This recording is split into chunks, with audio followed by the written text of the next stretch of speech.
Good afternoon there, everybody. Silver Dragon here, coming at you with a new tutorial video for Cataclysm. Silver's Cataclysm Dark Days Ahead Beginner's Guide to Success or Death.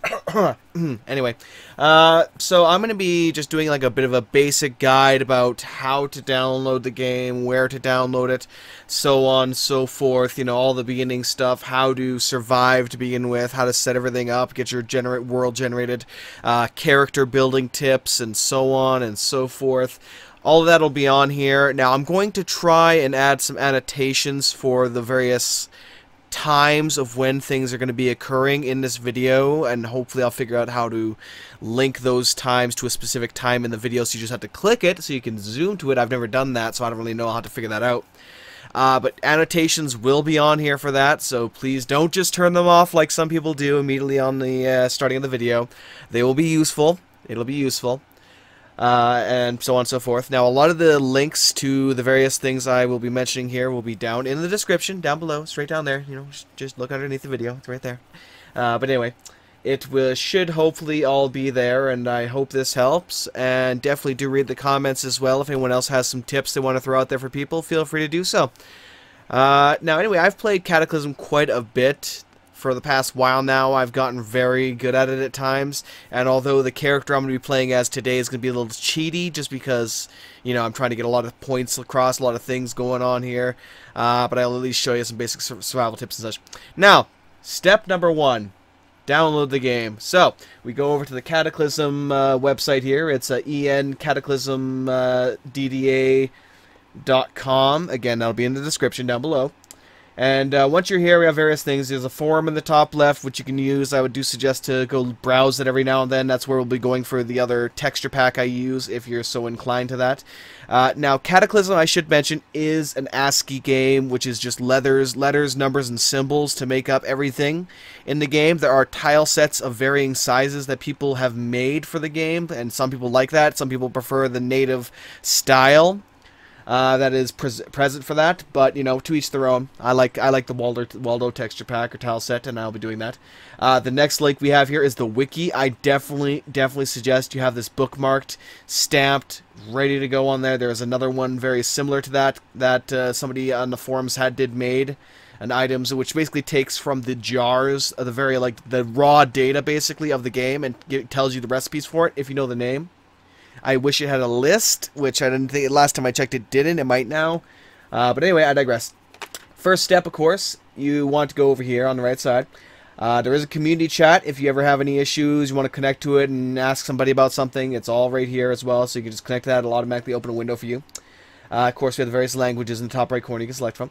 But anyway, on the right side, we have a couple of options here. We have the stable release builds, which are the most, you know, reliable versions you can use. Or if you're feeling a little risky there, as it were, you can choose the experimental builds, which are actually quite nice. I actually look up a lot of these all the time here. Like, we have two choices: the console version, which would be the basic game with the ASCII and whatnot, and then we have the graphical version. I'm just click on the graphical version. Now, to give you an idea about this is a game that gets updated by the community. And it gets updated a lot. Like, let me actually pull it up here. Oh, actually, there's an update going live right now. We can see here. It's uploading right now, February 22nd. Let's see what he did. Let's see. No changes. Started by the user, so we don't actually know what the hell he did quite yet.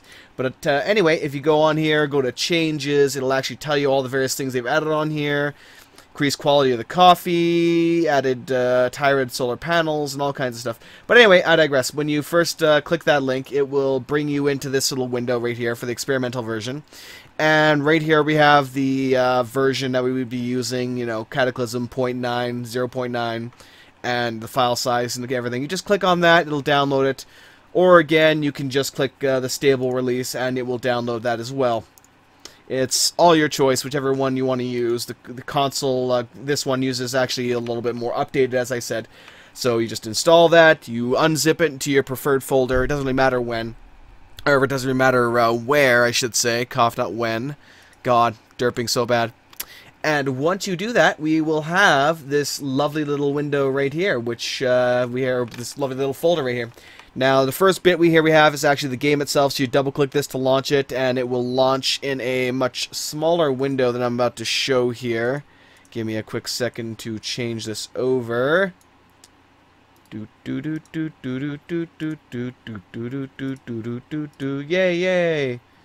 Okay, there we go.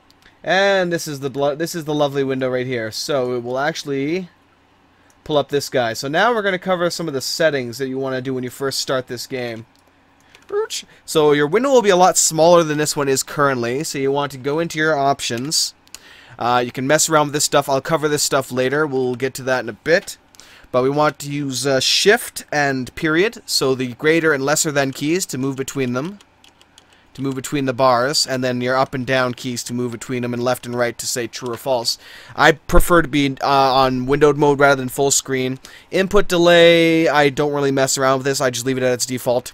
No bright backgrounds. Again, I don't really mess around with this. I leave it as it is. Rain animation, I leave to true because it's nice to see the weather effects. It doesn't really hog that much performance, so it's something really nice to have. Terminal width, these are the two important ones. Terminal width and terminal height. Now, before you had to randomly kind of guess exactly what value to put these on.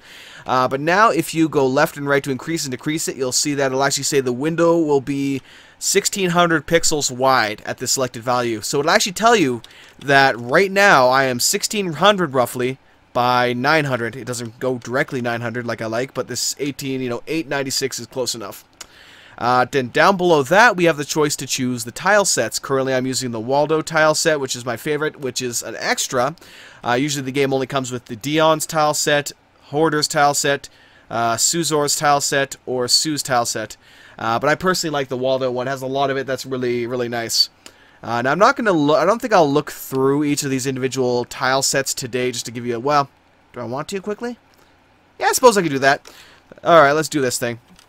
Okay, let's, oh, wait, did I say no to that? I think I did. Okay, so we'll start off with Dion's tile set here. Oh, and then it closes the game as well. That was not as planned, but yeah, it also closes the game when you do that, so you can make sure it confirms its settings. Cough, cough, not intended, not intended. Whoops, that's my other thing here. So let me turn that back on. Go back to my usual tile set. So anyway, I guess I'll show the tile sets another time, because every time I change this, it's going to crash the game. Well, not crash, it's going to close the game so that I can change the tile sets. And I don't want to keep swapping back and forth and selecting a bunch of stuff. But anyway, I digress. So the first thing you want to do, of course, is change those options, change the graphics so it fits the screen just the way you want it. Now, the 32 by 32 Waldo pack is what I use. It basically means that the pixels are a bit wider, so this, everything shows up a bit bigger on the screen. There's a couple different versions of the packs. You can pick the ones that are smaller, so you get a wider view of everything, but I really like the 32 by 32. Now, let's see here. On the general settings, we have a lot of different options here. Auto-safe mode is on by default. It is. Always, anyway, so I'll just kind of leave that as it is. Turns to re-enable safe mode 50. That's just fine as it is. You can just hit a certain key to get rid of that. Periodically autosave. I like to set this. Is actually set at false by default. I like to set it as true and set it to about 10 minutes because sometimes things can happen and you may crash, and you want to make sure you have that backup save and not lose like 2 hours of your progress, which is what happened to me one time, and I was really sad about that. Game terms between autosaves 5. That's fine as default. I don't mess with the auto pickup and auto save mode stuff. I just kind of leave that at false. Circular distances. Auto pickup items within a certain volume. Again, this is auto pickup. I don't really mess with that at all. Now, this one is here as a bit of optional. Circular distances. Basically, the game will calculate range in a realistic way. Light sources will be circles. Diagonal movement will cover more ground and take longer. If disabled, everything is square, which I leave it disabled because I like things being square. I like to be able to go, up, down, left, right, corner to corner, just as a single movement. It's just better that way. I like it better that way. Dangerous pickups, I leave that to false. You'll drop new items that cause them to exceed weight limit. I just leave that as false, as fine as this. Drop empty containers, no. If you want to drop an empty container, you'll do it yourself. And besides, you may want to carry an empty container with you so that you can actually fill it up with something. Safe mode on by default, right here again, yes, true. I can turn that off if you want, but it's always good to have it just to begin with. Safe mode while driving, I leave the rest of this as default. Time format, you can choose, do you want 12 hours, 24 hours, military time, it's your choice. Auto shift from view when driving, I just leave it as true. Force yes, no, and prompts are case sensitive, and Y and N are not accepted. So if you actually want to, so basically if it just forces capitals in prompts. So say, do you really want to cut up that corpse? Shift Y or Shift N. Hide mouse cursor, show the mouse cursor, hide the mouse cursor. You know, it's whatever your default you wish to do with that. Center menu scrolling. If true, menus will start scrolling to the center of the list and keep the list centered. I just leave that as is. It's fine with it. Move view offset. Don't really mess with that. Query and disassembly. It'll basically ask you, are you really sure you want to disassemble something? Obviously, I leave it as default. Let's see. Ask to save before sleeping is something that's actually set at false, but I like to set it to true, just so that you can actually get that done. You know, if you're sleeping and you want to make sure to save on time, just do it, and it will save for you, or you choose not to. It's your choice. Shift lists, item view, centered on edge, or shift the view towards the item if it is outside your current viewport. Just leave that. Just leave all these ones it is centered standard. Snap to targets are set to false. Sometimes I like it to do that, but I leave it as is. I should probably set this to Celsius, which is actually my temperature. But yeah, temperature units, so Celsius, Fahrenheit, speed units, miles per hour, kilometers per hour, mass, pounds, kilograms. This is all just, you know, little bits that could help for that. Vehicle plating changes, part color. If true, vehicle parts will change color if they're armor plated, which is nice. Actually, I really like that. Draw vehicle facing indicator. That's not necessary, so I don't mess with that. And vehicle menu style is the vertical menu, and I actually prefer this, although horizontal or hybrid, it really doesn't matter. It's something you want to experiment with in that regard. Graphics, course, debug mode, you can just leave all this as is. I actually do want to increase this, though, because, again, I'm going to be doing a little bit of a cheating today. Okay, now skill rust is an important thing as well. Basically, as you're learning your skills, they will, like, your other skills will rust over time. Like, you may get a skill up to, say, 6, and then if you don't keep learning that skill, using that skill, or anything along those lines, it will start to degrade over time, and it can go down to 4, and 3, and 2, and so on and so forth. Now, you can do, there's several different types of capping you can do. The vanilla cap, capped at skill levels, which is what I'm using right now. Basically, if you get it to level 3, and you get up to level 3 at 50% way to 4, it will degrade back down to level 3, but it will not go lower than that 3. So basically, it's capped at that point and will not go down. Now, if you're beginning, if it's your first time playing Cataclysm, I would suggest setting it to capped. Afterwards, you may want to try, you know, intelligence capped, or capped off, or none at all. You know, whatever is your choice in that regard. And then we have our world defaults. I don't really mess around with the world defaults. I like to change them anyway when we're making our own world. So, yes, save our changes. And now here we go. We have the main menu. Here's the MOTD, you know, World Factory. It's all the things that they're working on, or all the new things that came with this build, the latest discussions, the website. So yeah, www.cataclysmmda.com. You know, it's right here, obviously. I digress. The forum, the wiki, the source code, all that good stuff. But again, it's also on their main page as well, so you only really need the first one. New game is obvious what it is. New game, create your world. Now, when you first start out, you're not going to have a world, so you'll have to create a new one. But I'm going to create one right now. And then special, we just have tutorial and defense mode. You can play the tutorial if you want. It will help you out a little bit. It will definitely guide you a little bit, just like I'm going to be doing here. So if you really want to learn the little bits and pieces, every little control and everything, then definitely go to that one right there. We're going to go in for the world. But I'll also, down in the description below, I'll also have the controls there as well, a link directly to the controls. That way it'll help you guys out. I may not say every single control. I'm going to try and brush over some of the good ones, or some of the important ones, and so on and so forth. And yeah, we'll see what else we can do with that. Anyway, let's create a new world. You can create more worlds, delete worlds, reset worlds, if you so desire. Now, when you first create your worlds now with the new packs and everything, you have a choice of mods that you can add on. If you want to have dinosaurs, you can enable dinosaurs, or not want dinosaurs.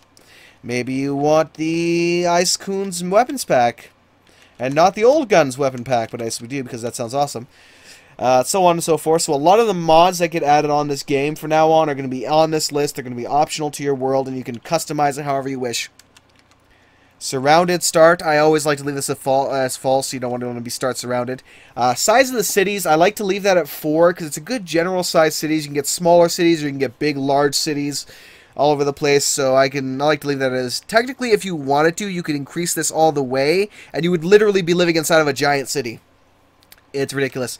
Next one down below, we have classic zombies, which is at false, which means we have our screamers, we have our, our boomers, we have our tanks, we have all of our special zombies, we have our scientist zombies, we have our shocker zombies, our swimmer zombies, all those kind of zombies. Or you can turn it on true, and then you just have, zombie and zombie cop and zombie, zombie child and stuff like that.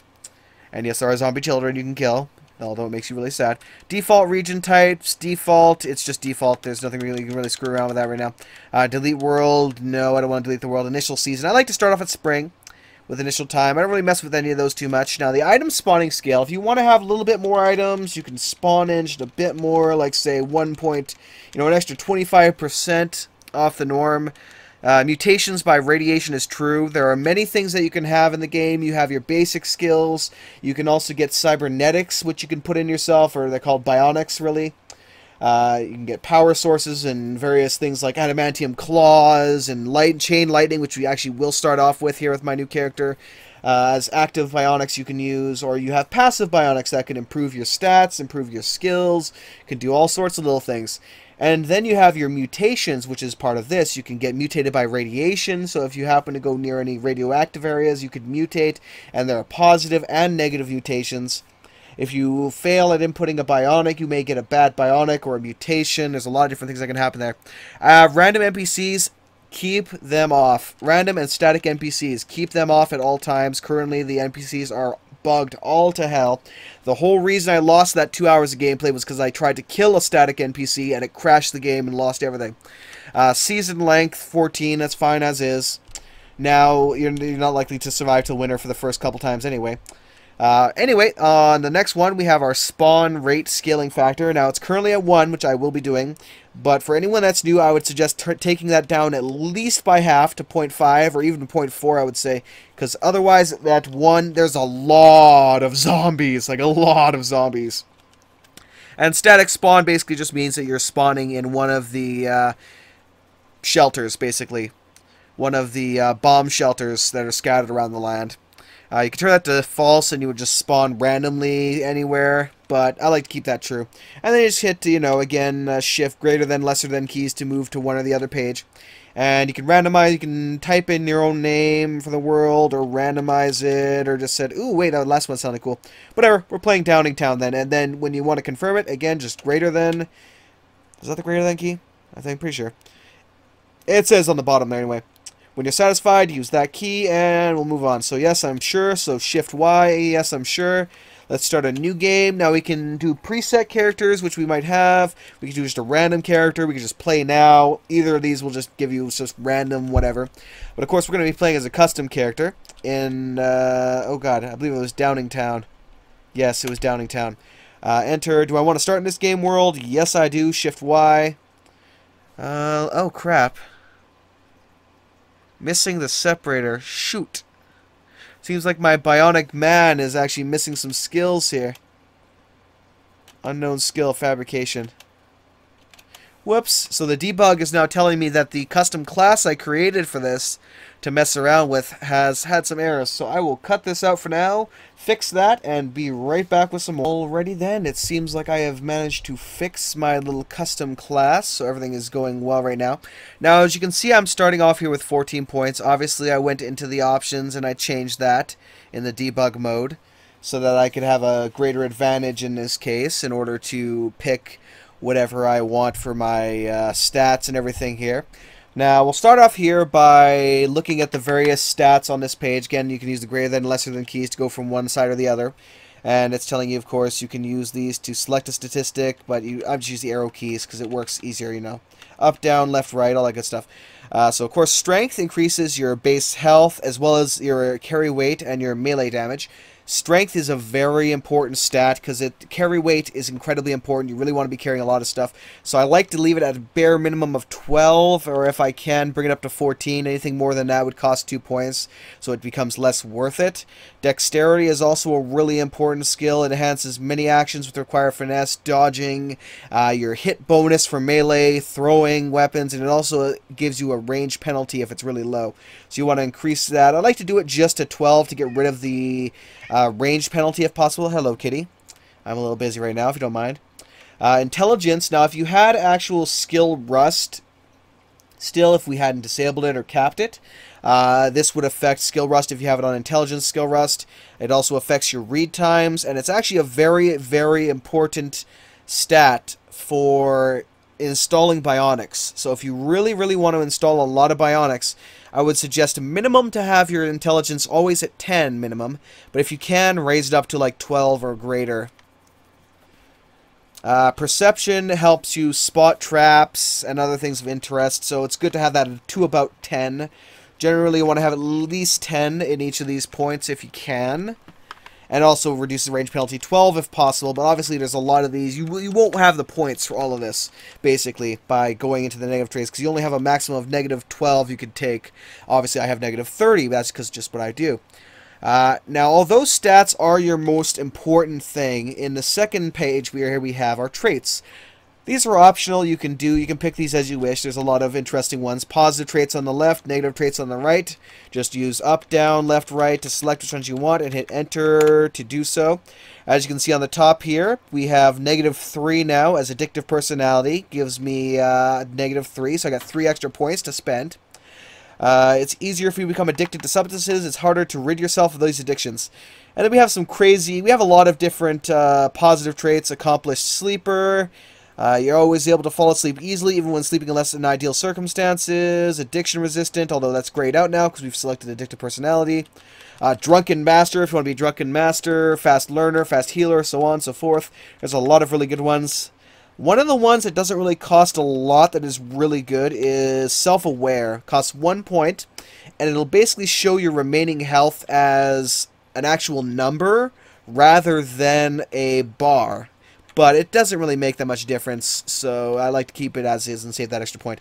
And then we have some crazy ones like this one here, Cannibal. For your whole life, you've been forbidden from indulging in your peculiar tastes. Now the world's ended, and you'll be damned if anyone's going to tell you that you can't eat people. That's hilarious. Now, there's a lot of different ways you can set these up. You can get some positive traits if you want, and get some negative traits. You can adjust this. You have a little more points to work with, so you can actually pick some positive traits. But generally, I like to actually get a couple of stats. Prioritize stats because they are your most important thing, and use all these for that. Now, my favorite build that I like to use for negative stats at the moment is addictive personality. Let's go on down here. Glass Jaw, which gives you another 3 points, but does lower your health by 20%. But once you get a helmet, and your head can't take much abuse, you really need to get a helmet when you have this, otherwise your head will be really damaged easily. So, a bike helmet, a motorbike helmet, an army helmet, whatever you can get. You just want to get yourself a helmet as quickly as possible. Alright, moving down, of course we have all these new ones. Hates fruit, vegetables. You've got to make sure you never eat those, but you're good. Heavy Sleeper is another one I picked for 1 good point there. Moving on down. Mood swings, I heard, is a really good one if you want to, if you have a lot of books around to increase your mood when you need to. Slow learner, a lot of these ones aren't too bad. Strong scent is one I sometimes pick. But then I go ugly because it doesn't matter. You're not going to be viewing any NPCs anyway. Truth teller, because again, you're not going to be interacting with any NPCs, so it's just free points. And trigger happy. That gets you up to 12, which is the maximum for the basic character.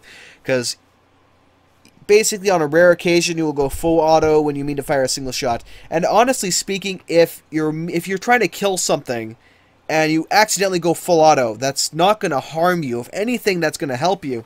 And then you take these points, you'd go over to the stats, and you'd increase, whatever you need to, and that's in that regard. Now, professions is also another really important. Oh, and it just crashed for some weird reason. Okay. I think my profession may have broken things. Okay, new game, custom character, yes, yes. Whoopsies. Let's see here. Yeah, I think my custom character broke things. The ultimate cheat. Yep, he did. I'm not even sure why, but he's broken. He's breaking things. Okay, let me try removing his arrows, because I have enough fabrication to make some if I need to anyway. Let me save that. Yes, save this document, please, and thank you. Let me ensure that... Ah! There we go. No, wait, no, that's correct. That's correct. Okay. Apologies trying to figure this out here. As a matter of fact, in that case, I will rejoin or recouple this when I get all that back to the way. Alrighty then, apologies for that delay. It took me a while and a lot of editing in order to figure out exactly what was going wrong here. And actually, give me a moment. I think I've been actually ear-raping you guys this whole time. Windows has a very bad habit of resetting my mic levels. No, actually it didn't. Okay, never mind, I'm good. I'm good. It's okay. I might just be being a little bit loud right at this point.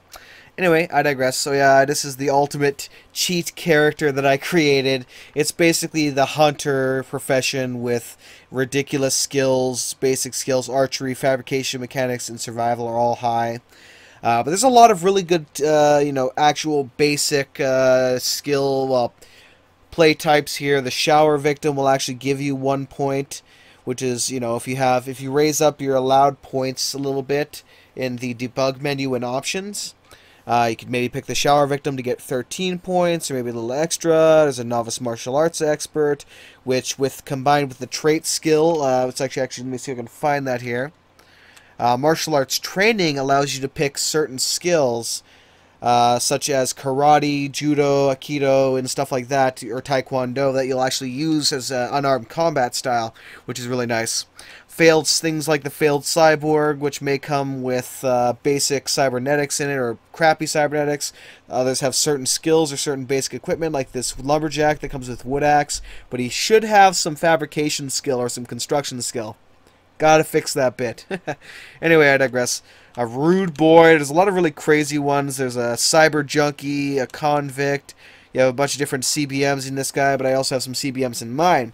Now, if you've picked a really good profession, a backpacker is also a really good one to pick, I should say, as well, if you so desire. If you want just a basic one, a backpacker or a tinkerer, if they're all in here, some really good selections. If after all of this, you know, the traits, the stats, the professions, you still have a couple extra points, you can go over to the skills tab here and raise or lower your skills in a certain area if you so desire. If you're working on a lot of bashing weapons, you can increase bashing weapons or dodging and so on and so forth. As you can see, I kind of cheated a little bit here and gave myself ridiculous skills.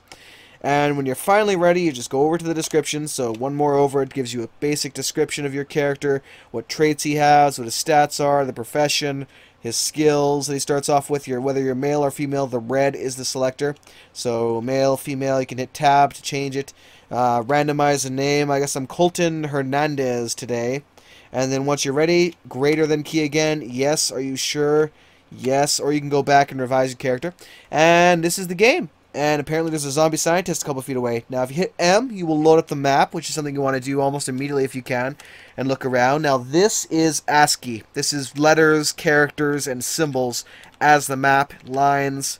So we have forest, we have a crater over here. We can use this little, you can barely see it, but there's a little blue selection icon here.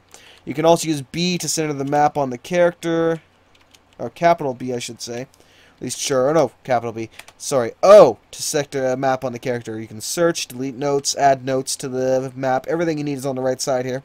Use the arrow keys, of course, to move around. Looks like we have a military outpost right nearby here, which is interesting.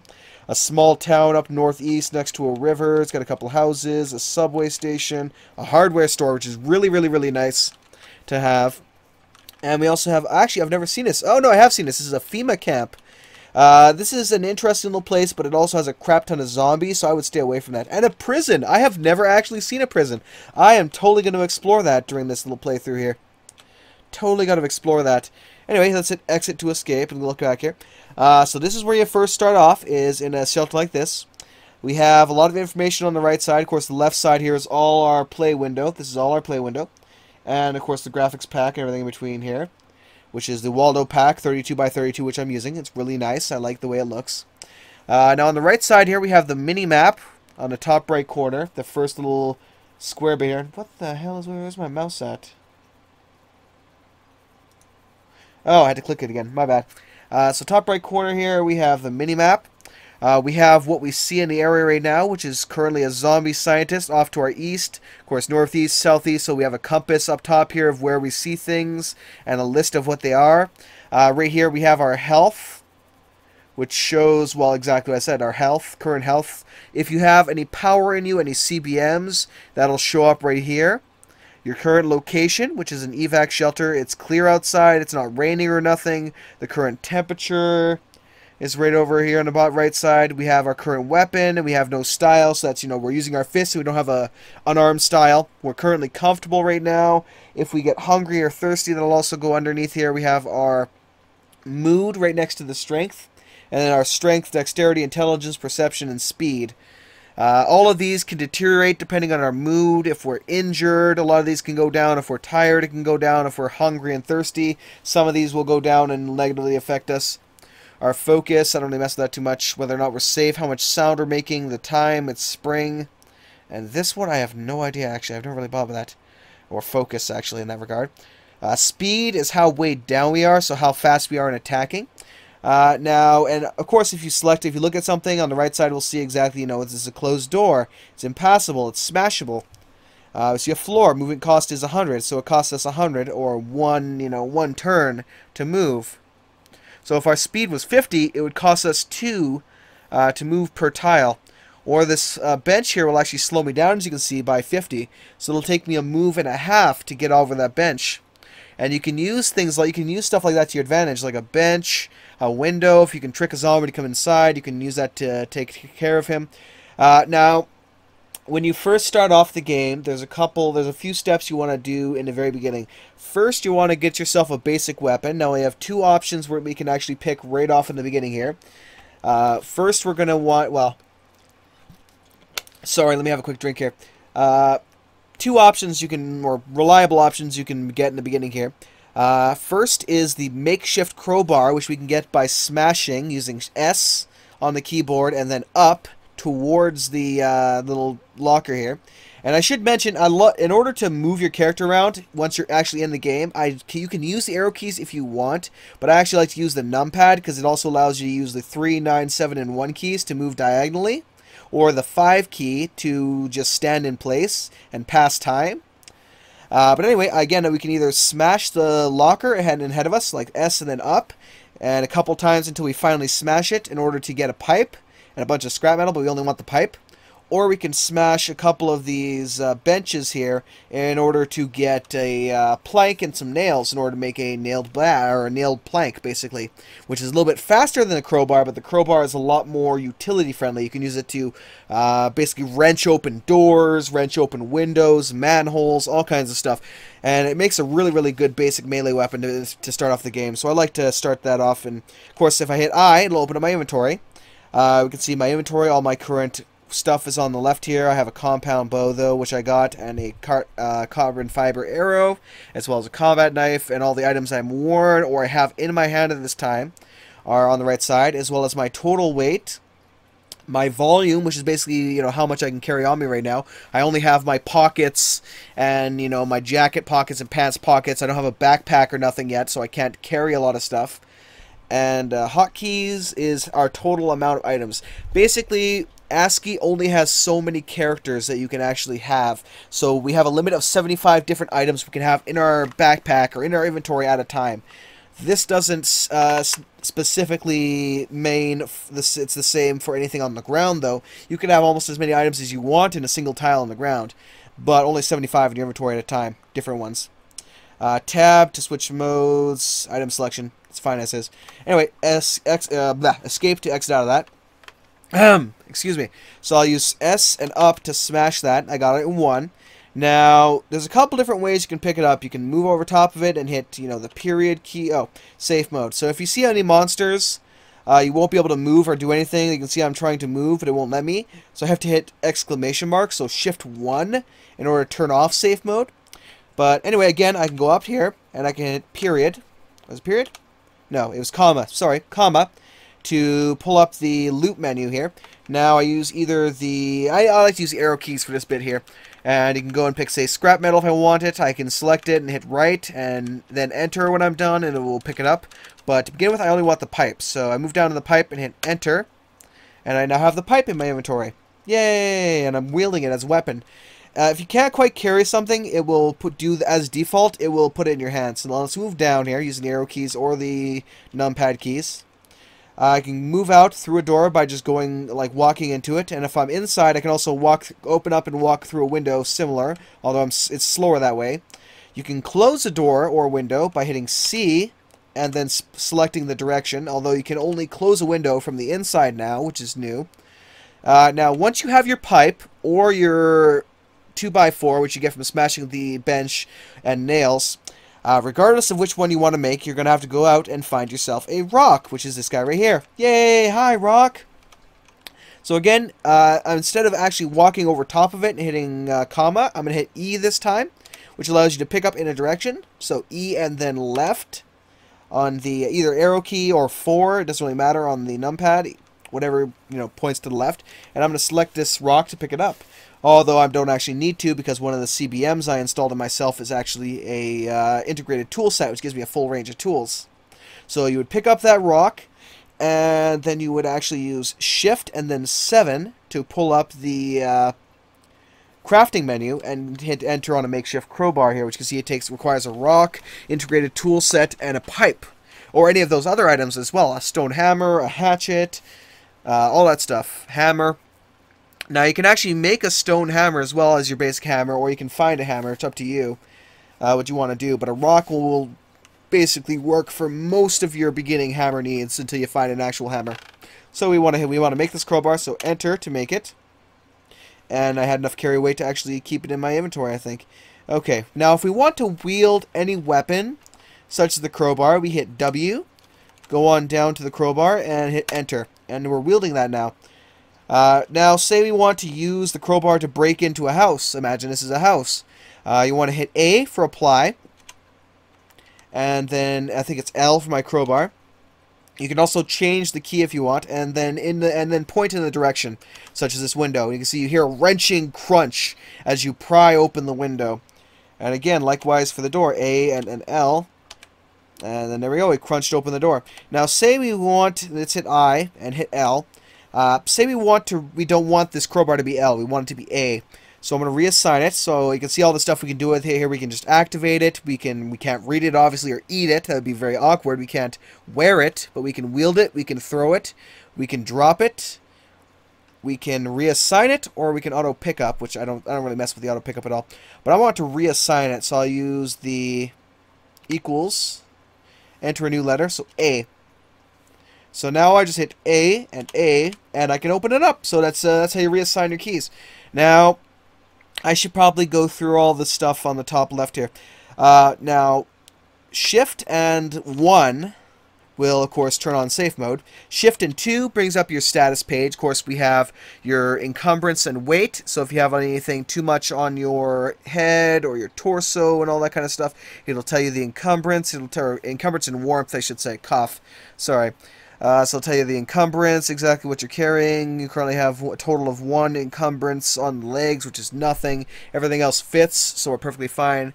Our base movement cost, our current speed, you can also start running, which I never really screwed around with that too much.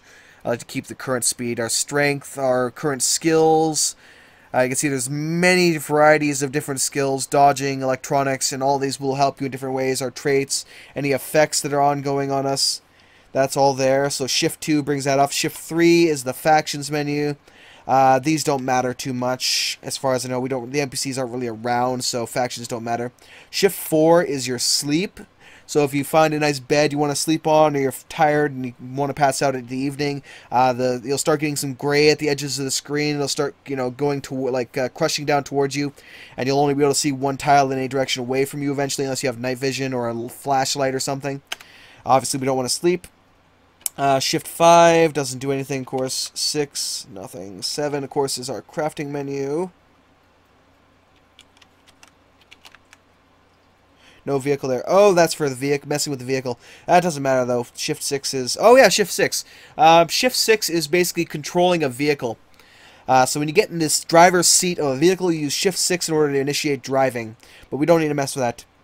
Shift 8 pulls up the construction menu. Here we can cut down trees, realign fences. This is really important for when you... there's our save game. For when you're inside a building. Let me actually close all the doors here in the windows. Let me give you an example. Like imagine... Oh, yeah, a zombie scientist outside. We should probably deal with him. So I'm going to actually wield my compound bow. Now, if you happen to have any ranged weapon and ammunition for it, what you do is basically you equip the ranged weapon, so W and then click on it, or hit G, whatever it happens to be.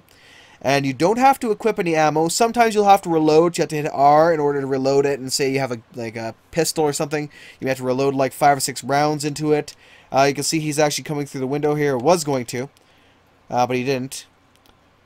His skin crackles with electricity, so he may actually... The zombie scientist is a special zombie. He has a lot of different abilities. He can summon a man-hack, which is basically a floating disc with serrated blades that comes after you and attacks you. He can throw a vial of acid down, which basically puts a pool of acid around him in a circle. But I'm going to hit... once you have, ammunition and your ranged weapon in hand, if you don't have to reload it like you don't have to a bow, which is really convenient, you just hit F and then you would target him, and F again also fires, or Enter would fire. So you can move it around with the arrow keys and put it where you want to, but we want to just shoot him here. We can see he is moderately injured.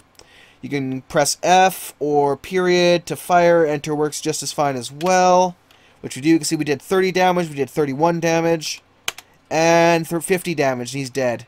Yay! Now we can go up to him and hit E and then towards him to see. We can pick up our arrows. He has a glass jar on him, an iron, a hoodie would make a really decent thing to have on to begin with, because it's it helps you carry a little bit. And I should actually mention as well, in the bottom right corner we have a lot of stats on what happens, on what we're selecting here. It tells the volume of it, how big, how much weight, how much space it takes up basically in our backpacks, how much weight it takes up. If you try to use it as a weapon, it has -5 bash, cut, and so on. Its attack, that's when you're attacking. Obviously, you're not going to attack with a hoodie. That'd be ridiculous. Its price doesn't matter. Its material is just how warm. It helps determine how warm it is. It covers the torso and the arms and has 95% coverage of those parts. It has 30 warmth, an encumbrance of 1. If it fits, it would have an encumbrance of 0. And it protects you against 2 bash and 2 cut, and 0 environmental protection. But the important part, which doesn't show up, is that the hoodie also has some... blah. Can I tab between it? No, I can't. The hoodie also has some storage capabilities. But anyway, when you actually kill something like this, if you do have a cutting device on you, such as this combat knife, what I like to do is to butcher the enemy to make sure that they don't get up, or get back up again. So Shift B, and especially with certain things, you want to butcher them, like this scientist zombie, because he has a chance to drop CBMs, which are the bionics you insert in yourself. He dropped a power storage and a time dilation bionic. I want to pick that one up if I can. I'm going to also pick up the hoodie, just because I need some basic... yes, I want to wear the hoodie. So sometimes when you pick something up, if you can't carry it, and it's a backpack or something, it'll give you the option, do you want to put on this item? Then, yeah, I want to. So that now gives me enough carrying capacity to carry this around. Now, another important thing for looking around and seeing what loot is around is Shift V, which shows all the items or creatures by hitting Tab in the general area. Now, we can see that there's a bunch of scientist bodies around here. We have a scientist ID card, which you need to get into a science lab, which is really nice to have. We have some cargo pants, which are also really good for carrying items. Of course, that time dilation item. So I want to go over here. And a screwdriver, which is another one of the important items you want to find in the beginning if you can. Okay, Shift W in order to wear an item. And then we want to wear these cargo pants. Alright, sweet. Now, anyway... Now, this may seem like a very long and drawn-out guide, and I apologize for that, but it is a very complex game, so this is going to be like part Let's Play, part mostly guide for you guys. Anyway, so basically when you first start out, now the zombie is gone, when you first start out, you want to get your beginning weapon, which is the crowbar or the nail board. I prefer the crowbar, just it's better overall. You might want to go check downstairs here to see if there's some items. Now it's Shift greater than and lesser than to go up and down. And you won't be able to see in here if you don't have a flashlight, which we don't. So you just want to follow the walls. You know, keep your edge just off the wall so you can wander around and see what we have here. So E, right, we have a spray can here. Oh, we have a backpack. How lucky. So, yes, I want to take that. I want to hit Shift W to equip it. We have a flu shot, which I could take if I wanted to, but I don't. Okay, so usually I go back to the right now, towards the door, and then I just go straight up. And we have some jeans here. Kind of go off to the left or right a little bit.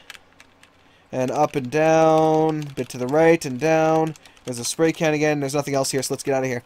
Still, we got a backpack. That was a huge bonus. You don't often get that in the beginning.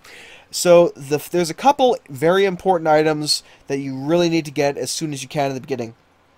Priorities start off with, of course, the beginning weapon. So crowbar, basically. Then next item up on the priority list is a backpack or any other item that can help you carry things. Cargo pants, cargo shorts, hoodies, a trench coat if you have to, a fanny pack, a purse, anything that has any kind of storage to it. And I can go into the item here, I, and then R to the backpack, and we can see that it has a storage of 40. And actually, if I select the, in this big menu here, if I take a look at the cargo pants, or the hoodie, let's see, where's the hoodie? Hoodie. Hi, hoodie, I'm behind. Oh, it's O. Okay. Now we can actually see that it has 9 storage. It tells you exactly what it is, gives you a description of it, and so on and so forth. So that's nice to know in that regard. So yeah, backpack, weapon are your 2 beginning items you want to get. Afterwards, of course, the rock is an important thing to keep as a hammer temporarily. You want to try and find yourself some healing items, which you can find in houses, in the bathrooms, such as first aid kits are the most important one if you can find them. They can help you clean deep wounds. Basically, if you get attacked by a zombie, it'll also tell you the damage they do to you and where they hit you on the right side here. And they may damage these areas. It'll go down to yellow or, red if you're almost about to die. And if any of these areas lights up as blue, that means they gave you a deep bite or you have a deep cut in that area. If you don't actually cure or cleanse that wound, you will get infected and die. It'll happen. It's pretty much an inevitability. Now, there's a couple ways you can do this. You can either use a first aid kit, which is the easiest way to do it, or you can use some disinfectant, which you find in bottles also in bathrooms. Now, the next thing you want to find other than that, also, I should mention bandages, which help, with bleeding and just a little bit of healing. And aspirin is a godsend because there's so many times you're going to be damaged, injured, hurt. You're going to be in pain, and it's going to start hurting your stats, and you may not be. It may lower your strength, so you can't carry stuff. You're being weighed down. You'll have to drop stuff. Aspirin helps to either stop that or to reverse it for a while. So, I pop aspirins like you wouldn't believe all the time in this game. So, aspirin is something you want to have like 40 or 60 of at a time if you can. Food and water is next up on the priority list. You want to make sure you have a little bit at least food and water in the beginning to get yourself going. You do want to make sure you find, if you don't start off with a cutting device, such as a steak knife or a combat knife or anything that says, if you go into inventory and select it, if it doesn't say cutting level of 1 or cutting quality of 1, you just want any item that does that. Allows you to butcher, zombies to make sure they don't get back up again. I believe zombies will get back up again eventually if you don't cut them up, though I'm not 100% on that. I remember somebody mentioning it, so I do it on principle, basically. But yeah. Also, butchering, I'm sure, helps you raise your skills, so it's good to have.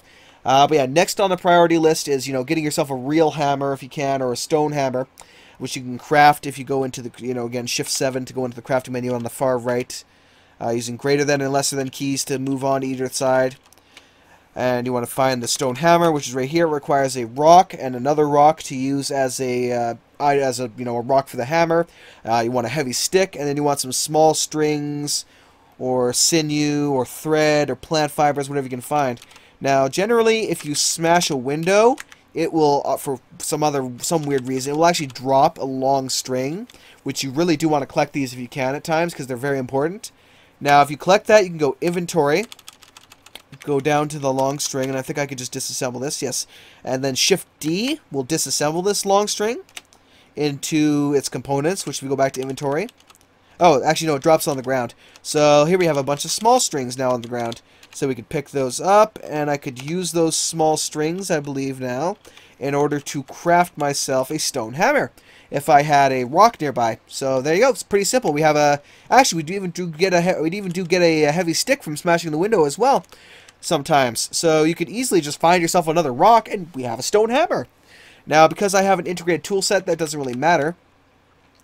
So you'd want to, use the map, find yourself a way over to town, loot yourself a couple houses if you can. And the hardware store is really, really good because it has a lot of hardware components there.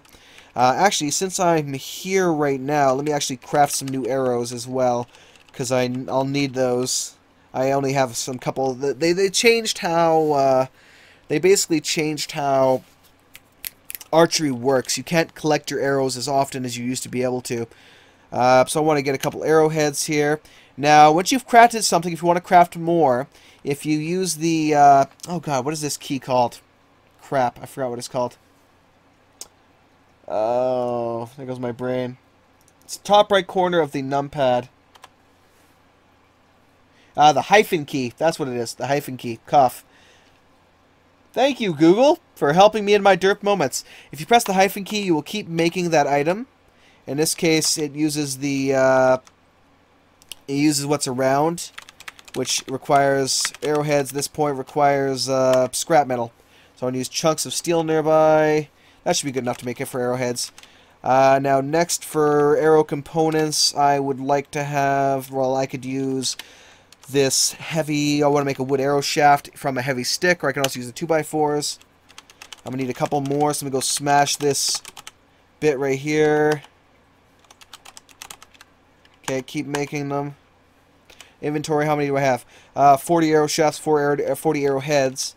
And then the final thing I need for this, this is like an advanced wooden arrow, actually, because I have high skills, obviously, is, where is it? Fletching, which requires feathers, duct tape, plastic bags, bottles, cardboard box, or plastic chunks. Now, I don't have any feathers or duct tape on me right now, so I'll have to eventually just go around. Ooh, where's that crow at? To the northeast. I can chase down that crow and get some feathers from him, from butchering him. So I'm going to move off to the northeast here, using the directional keys on my numpad to move until I can find this crow. Oh, hello, there's a engine on the road. Shift V to look at it. You can see it's a 0.56 liter one-cylinder engine. Still going for that crow. Now, my skills are exceptional right now, so I should be able to easily take down this crow. God damn, where is this crow at? He's at the very edge of my vision, and he keeps staying far away from me. He's smart. Oh, right here we have some booby traps. I would not venture near these if you wish to live. Well, you might be able to work your ways. Usually they have items in the center, and you can work your way around them, but you do want to be careful because there can be buried landmines and bear traps. If you don't have a high perception, you may miss them and significantly hurt yourself, I would say. But it looks like that crow has managed to avoid me to the point of we're almost at town anyway. So we're going to ignore him and head directly into the into this house here. Now, we also have a vehicle over here, and you can see why I love the Waldo pack right here. The vehicles here are absolutely sexy. Now, when you're fighting a zombie, anytime you get a chance, you want to get any kind of cover in between you and the zombie, like this bush. You want to force him to go through the bush. This will slow him down, and it'll take him 2 movement tiles to get through it. There we go. Let's pick this up. Oh, he has a flashlight on him. Sweet. And cash card. That's new. I believe you can actually... This is a new item that was added into the game. I haven't experimented with it yet, but again, I want to butcher him. Oh, here comes another zombie. Now, I do ridiculous... Because I have such a high archery, I do ridiculous damage point-blank range. So I'm just going to let him get close and just butcher him, basically. Oh, and here's a hammer. Lucky. Lucky, lucky. Butcher him, and he even has some stylish sunglasses, so we want to wear those, so Shift W to wear those. There's a tough zombie to the northeast. Okay, now basically there's a tough zombie to my north as well. What you want to do is you want to get close to a house like this. You want to hit A, activate your crowbar, kind of pry open the window, work your way inside, Shift V to look around. With the new updates to this game, you now have to be within 2 tiles or within a tile of the item or of a container to see what's inside of it. So Shift. So E and then 9, of course, which is on D-pad, in order to look into that top right corner. Looks like we have an undercoat and and some socks. The bedrooms here are where you're most likely to find carrying items such as backpacks, and oh god, there's a boomer in here. Boom! He explodes. Let's go pick that up. So inside the bathroom, of course, is where we find our medicals. So we have Ambien, which I forget the effect of it, but anyway, here's our disinfectant, which is important. We have some thread we usually find in here. Sometimes you'll find all the other medical stuff, but disinfectant is really, really, really nice to have. Okay, so we'll make our way through here. Here's another bedroom, closing the door behind me. We have a energy can of cola here, so yes, I want that. And I'll go over here and look over here. We have some lovely panties, you know, a flashlight, which we'll take. Cargo shorts if didn't have a lot of them. Now I should mention you can only wear 2 of the same item on yourself at the same time, such as cargo pants, a utility vest. You can only have 2 backpacks. However, you can also have 2 backpacks and 1 leather backpack, and so on. Like in that way. Let's wear this utility vest. It gives us carrying capacity. Close this. Let's go up to the front here. You can see a zombie dog around here. Shift V again to look around. We have some honey, potato chips, some American Pale Ale, winter gloves, all kinds of nice stuff. This is the way out. Yep. Now you can go up to the fridge here. Shift E and look around, see if there's anything there. It doesn't look like there is. This place is pretty poor for loot. It looks like a wool poncho. You can see some more random stuff around here. Nothing too mind-blowing. There's that tough zombie and that little icon. Oh god, I walked right into it. This is actually a zombie dog. It currently does not have a tile in this version of the Waldo pack, so it's unfortunate, but what can you do? You have to keep firing at the zombie till he dies. Oh god, he's tough. Wow, that's one tough zombie. Let's butcher him. Okay, look at my map. Okay, I'm gonna try to get over this house quickly. Move it, close the door. Close it, close it! Here we have some cocaine. I would not suggest you use that, but honestly, it's up to you. Ah, there's one right there. There's a fanny pack. So if we didn't already have a backpack, this would be really important to get. It only gives you 6 storage, but hey, any storage is good storage in the beginning. Saline eye drops. Let's get out here. We're in the bathroom. Oh, here's another really important thing to get that I forgot to add to the list. A dust mask. Any kind of face mask you're going to want to get, as it will protect you from smoke and other such things getting in your lungs and causing all kinds of heck. We got a bandages here, which I'll also take. There's nothing else of much interest here. I don't think that's... No, just 2 vitamins. Okay, he's trying to break his way in here. Alright, let's kind of run away here a little bit. Run away! Ooh, what do we have? A wrench? Ooh, wrench is another really good tool to have. Pretty much any tools are good tools to have. Okay. Let me see. Can I craft my fletching from this? Yes, I can. Yes. Okay. Now that I've done that, Shift 7. Let me craft my first... Shift I to ignore them. Monster danger recently close. Stop crafting. No. You were hurt? Yes. Okay, fine. Oh god, there's so many of them. Fire everything! Fire everything! Right now I'm just literally firing like wooden shafts at them, which is incredibly inefficient. But it is doing some damage. There's a screamer zombie. She will obviously make a lot of noise, which will lure in more zombies from the area. Dear lord, there's a lot of bloody junk around here now. Okay, picking all those up. Again, let's try and craft the fletching. I finally crafted some fletching. Okay, sweet. So that'll give me 10 of these lovely arrows, if I can combine them. Nope. I'll just keep firing until he dies then. Now, you can actually also damage the arrows as you're using them. Now, let me quickly hit Shift 7 again. Hopefully I won't have to keep doing this. There we go, making a bunch of fletching. Okay. Finally now. Let's see. Why can't I make that now? It's weird. Wooden arrow shaft. Huh. They must have changed the... Oh, I see, because some of them are in the book, and it doesn't give you all that by default. That's why. Ah, I should mention that some recipes you find are in books, and the main way you actually skill up in this game is to use books, is to read books, basically.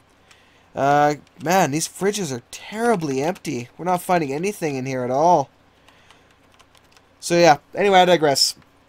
Again, you want to find a lot of food. You want to find a hammer, a screwdriver. These 2 items combined allow you to hit Shift and 8 and allow you to deconstruct furniture. Let's see if I can find it here. The crafting menu has been greatly expanded upon. It's right down the bottom, I think. Yeah, here it is. Deconstruct furniture. Enter, and then towards an object, and you'll get more out of it. So you'll get, instead of just smashing it and getting like splintered wood and such, you'll actually get all the 2x4s and more nails out of it as well. Or whatever you happen to be messing with. Now, what else should I move on here? Now, raising your skills. Now, there's a couple different ways you can raise your skills. Obviously, you raise combat skills by using them. By using a shotgun, you'll raise your shotgun skills.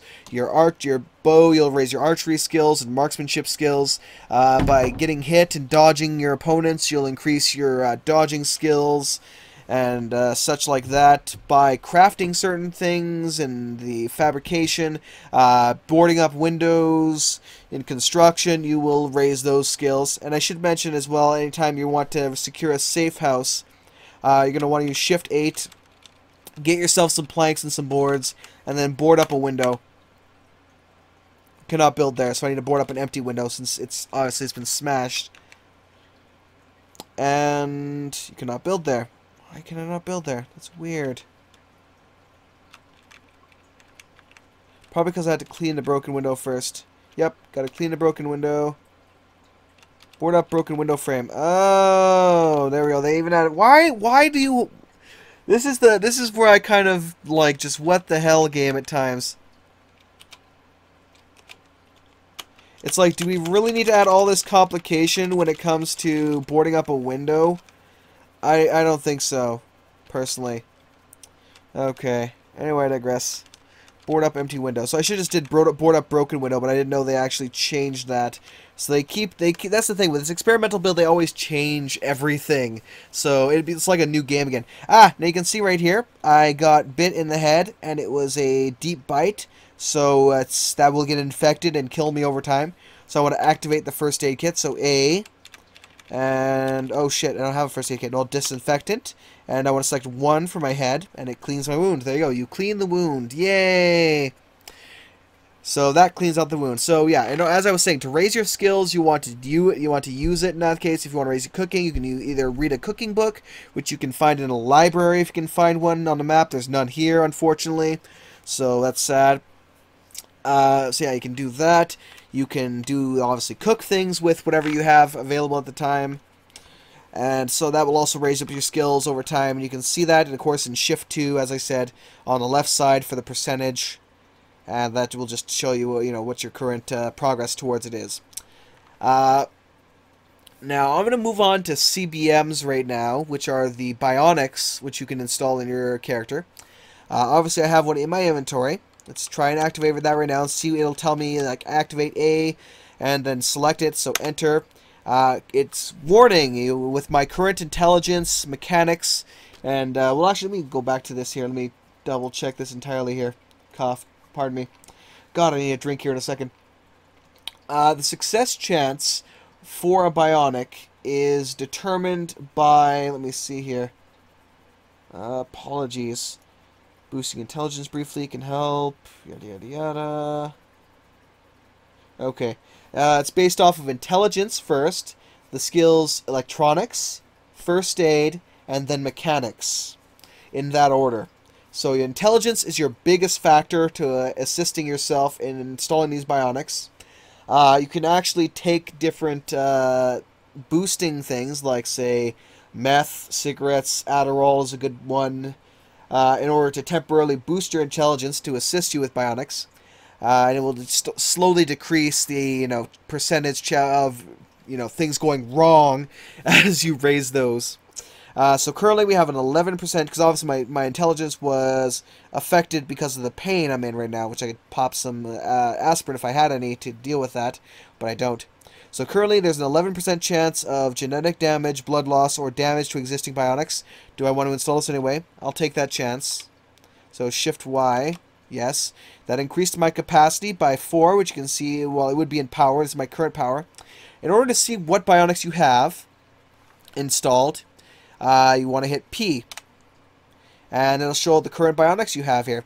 Now we have our passive bionics, which are usually like our, whatever recharges us, and, a bunch of other ones, in that sense. Well, actually, active ones are what recharges us. Apologies.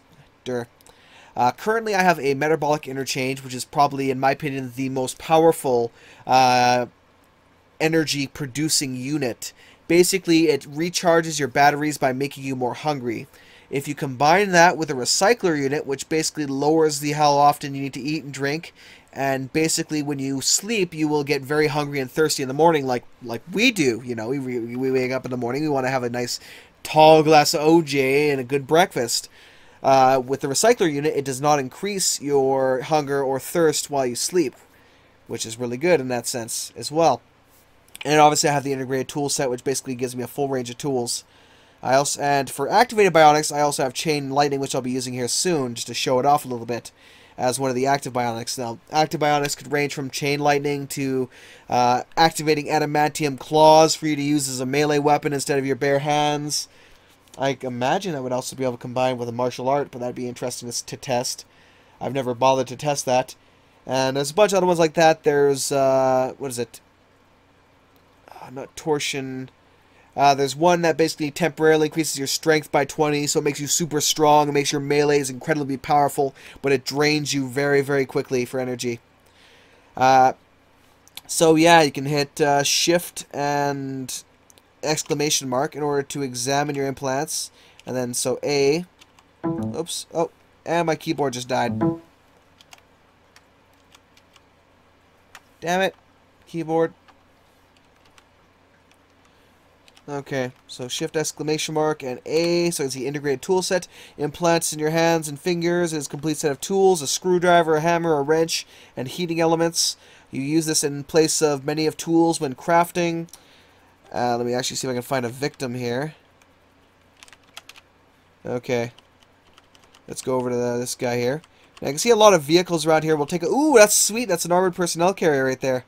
Sweet. Oh, wow, we have a crash site. So let's hit P and D. This will activate our chain lightning. We select a target. You want to hit this zombie. So boom! Chain lightning. We hit him for 23 damage. Bzzzt. So again, P and D. And this is draining our power by 5 every time we use it. Boom! Chain lightning. And he's dead. Woo! Chain lightning. Chain lightning. Now the chain lightning will also zoom to... Oh, hey, a firefighter. I wonder if there's a firefighting station nearby. No, just a swamp. That saddens me, because the firefighting station is actually a new thing that they added in. Now, again, there's also a hardware store over here, which has some really, really cool items in and of itself, and also a zombie, apparently. Let's kill that. Now, there's another one I actually forgot. There's a lot of different keys to this game. There's a lot of different menus and, you know, all sorts of stuff. So I won't be able to cover all of that today. But one of the ones I forgot about, which I just figured out right here, is V, which loads up your current morale modifiers. So what's making you happy, what's making you sad. A good meal will make you happy. Getting caught out in the rain will make you sad. Killing a child zombie will make you sad. You know, all these things are what affects your morale. Now, Shift V, we can kind of see what's in the area here. We have some wood arrow shafts. Of course, the decaying zombie I killed. We got some bolt cutters, a sledgehammer, which is a good weapon, floodlight. A hacksaw is actually a really good, important tool. You can use it to cut up logs and to planks, and you can use it to cut up a fence in order to get inside or climb over the fence by hitting E. You can find a lot of hammers and screwdrivers and tool belts, flashlights, all kinds of stuff in here. Lawnmower here. You can find some books like this one here for home repairs. Do-it-yourself compendium is a book. A filter mask is one of the best filtration devices for your face you can get. Duct tape is really good, has 1,000,001 uses. Internal combustion, we can see that it can bring my mechanics to 8, but I require a mechanics level of 4 and an intelligence of 6 to read this. It will also decrease my morale by 1. Now let's go up here and select one of these books here, like Home Repairs 101.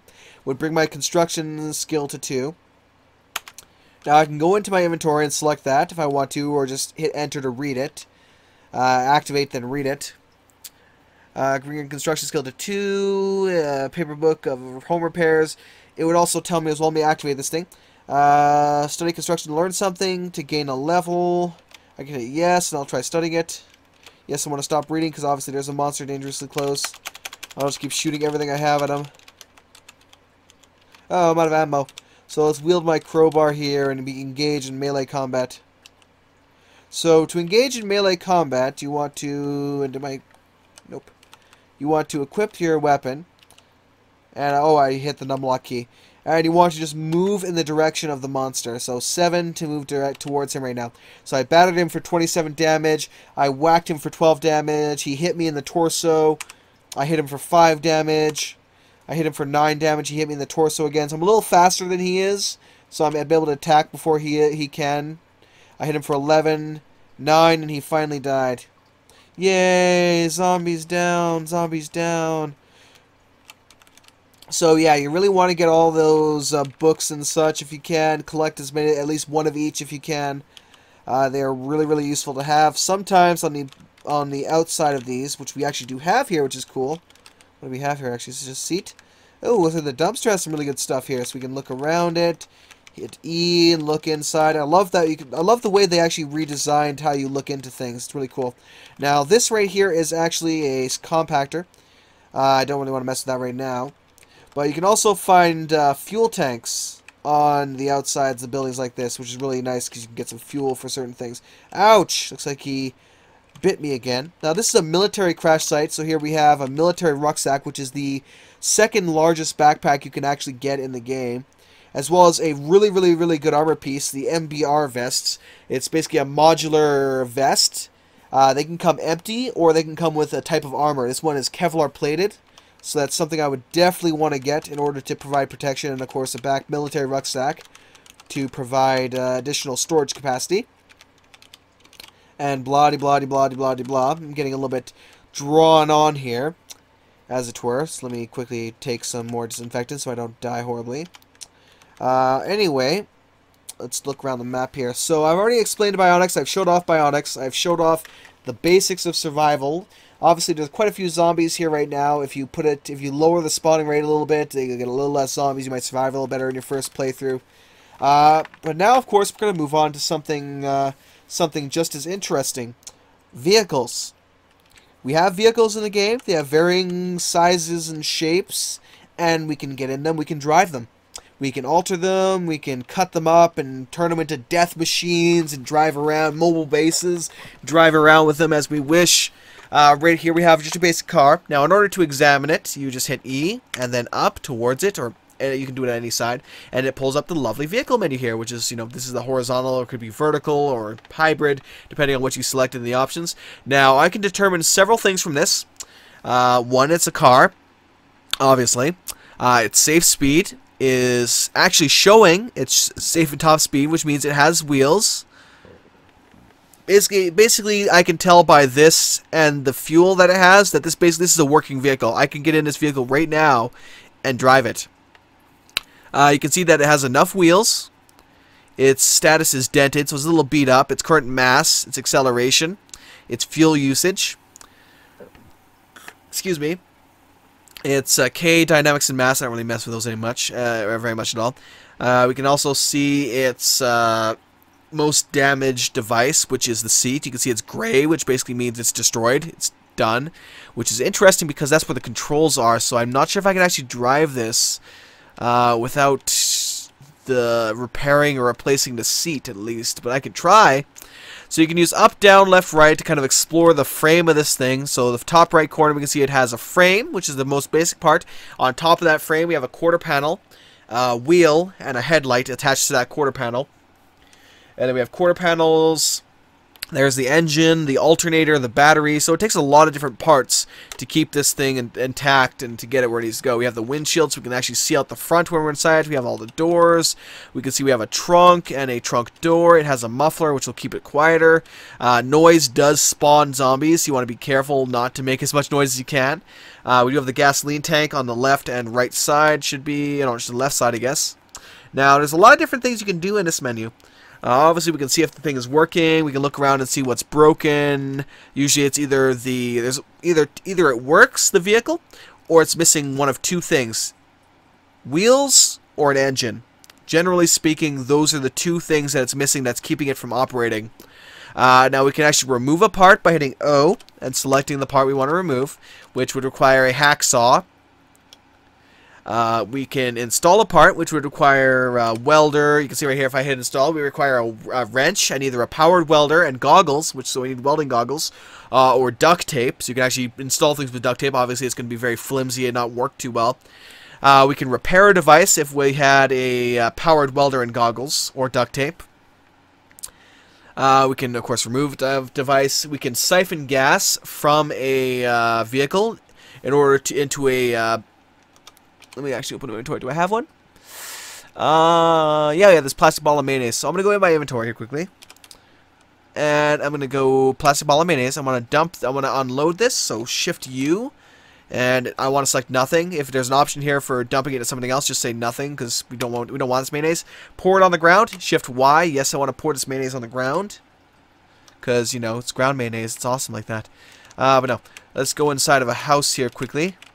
Now you need two things in order to siphon gas into another vehicle. You need a container for the gasoline and a hose.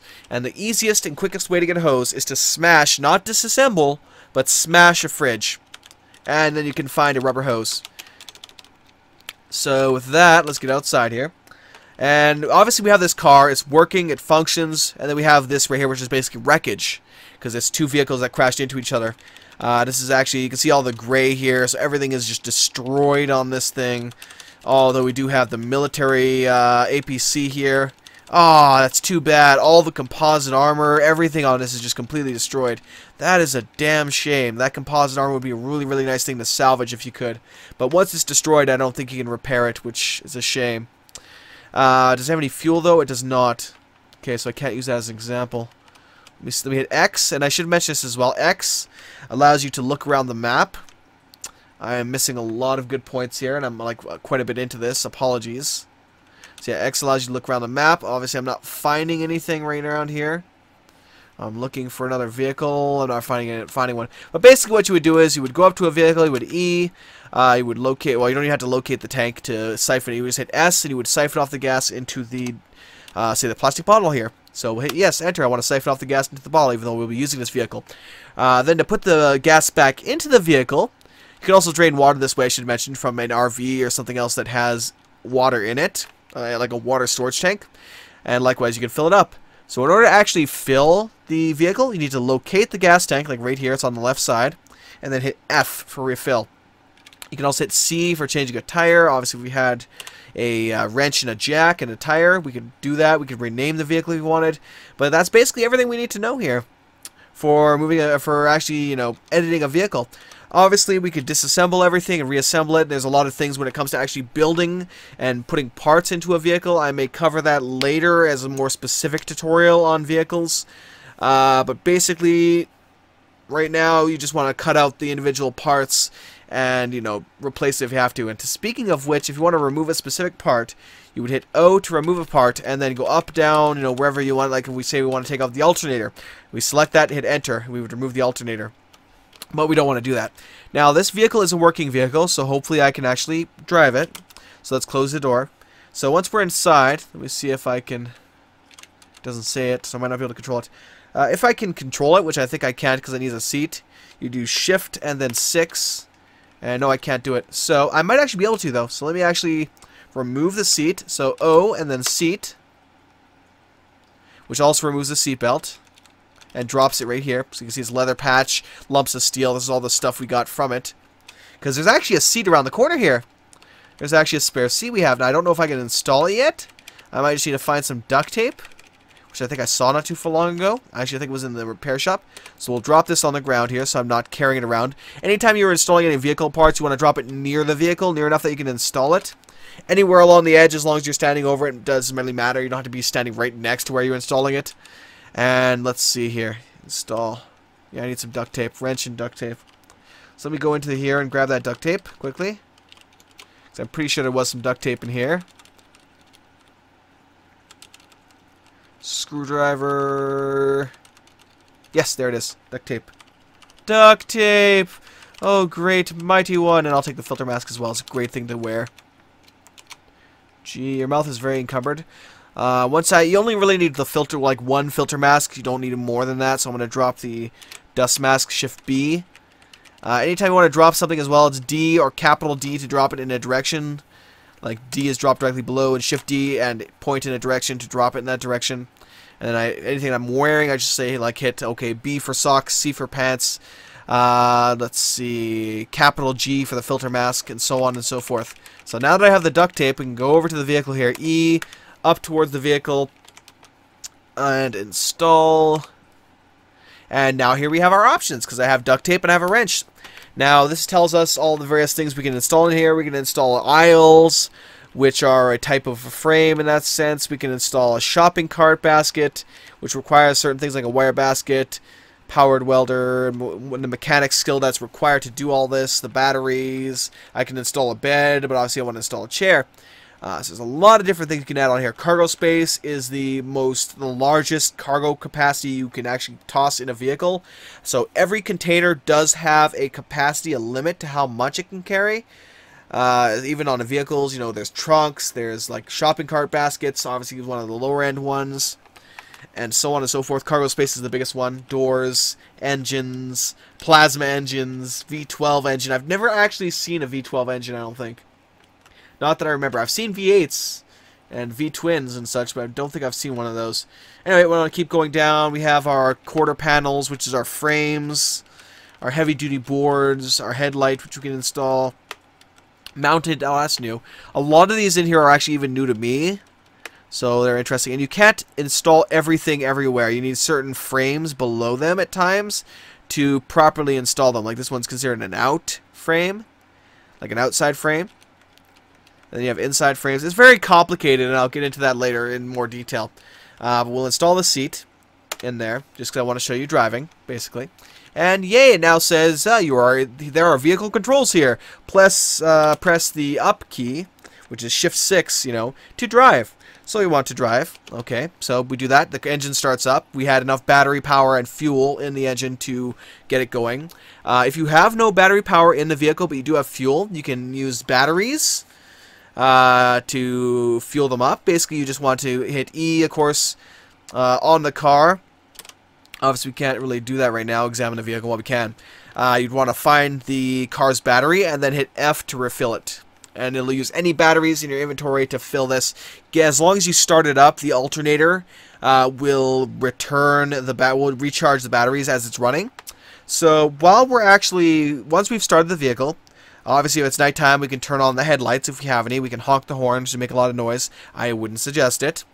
We can stop driving. We can let go of the controls and dive out the vehicle if we want to. I like to stop the vehicle and then stop driving.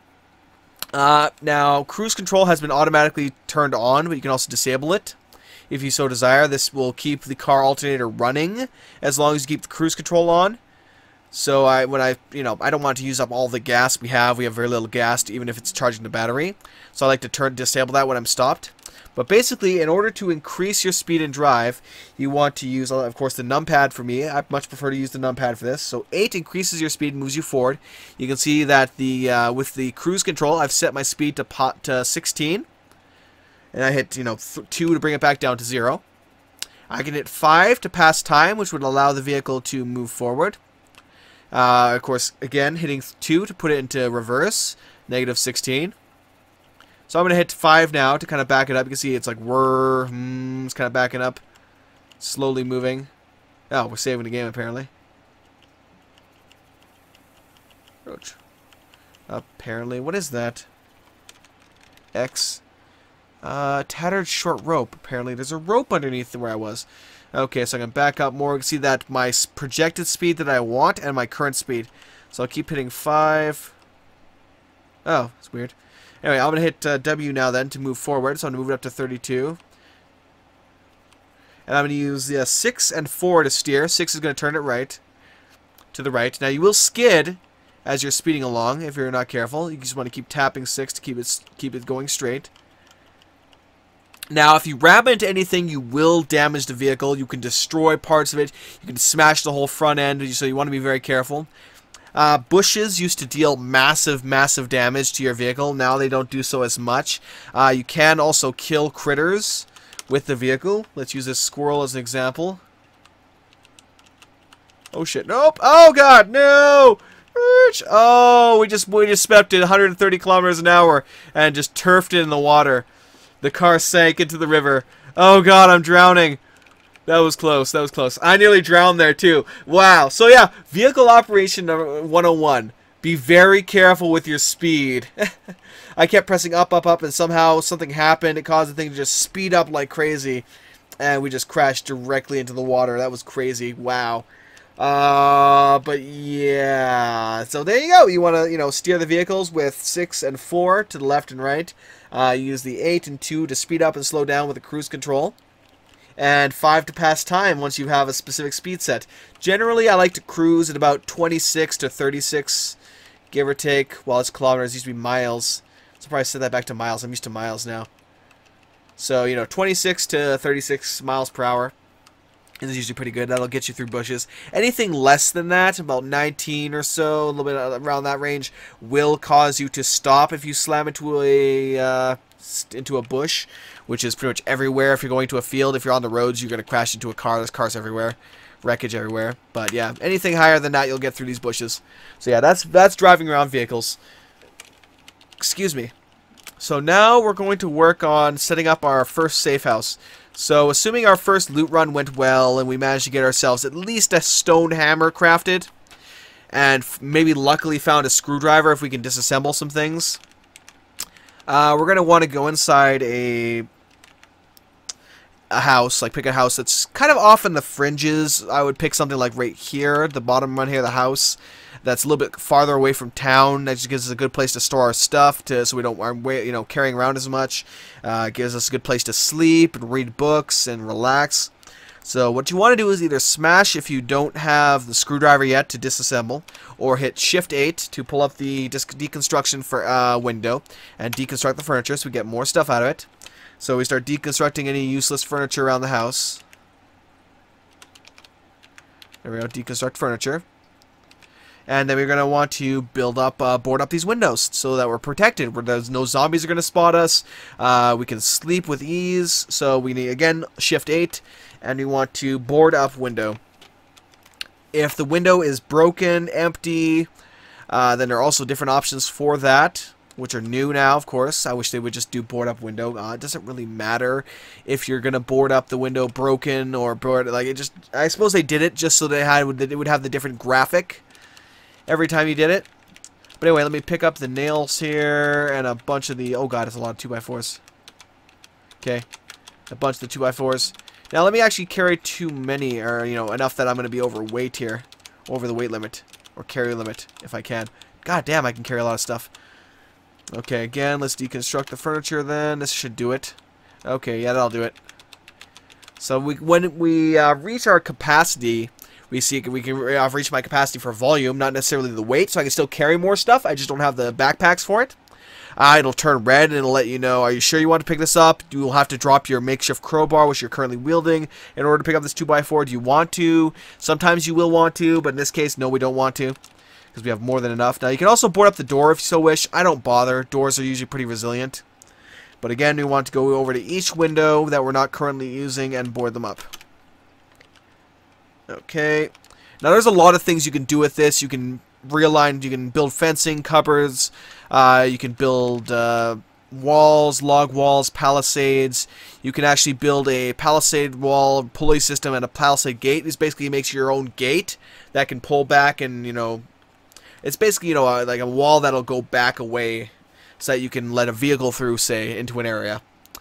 Anyway, I digress. We're boarding up windows here. Not getting too far ahead of myself to the advanced things that we're talking about here. Okay, board up window, queue. Oh, shit.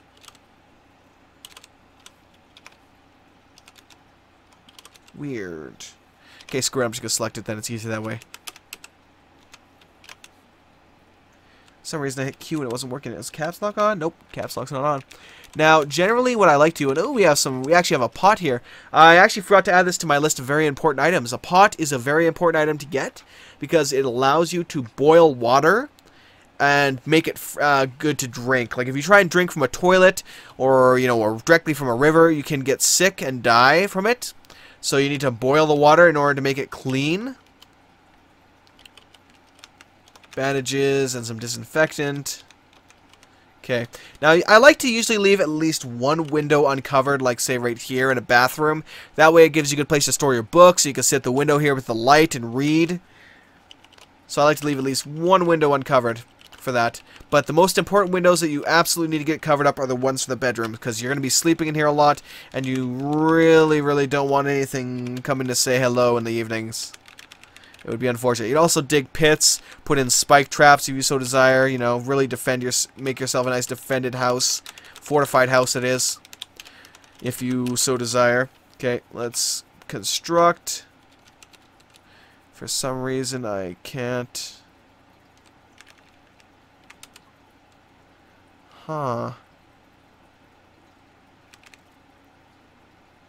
Oh, I don't have enough nails? Really? It's very weird, though, that there's actually a back door right next to... pardon me, I'm getting distracted here. There's a back door right next to the bed, so that's kind of dangerous. I would almost say, yes, you're going to want to board up that door just for safety's measure in that case. If I have enough, I'll do it. Just to show it off at the very least.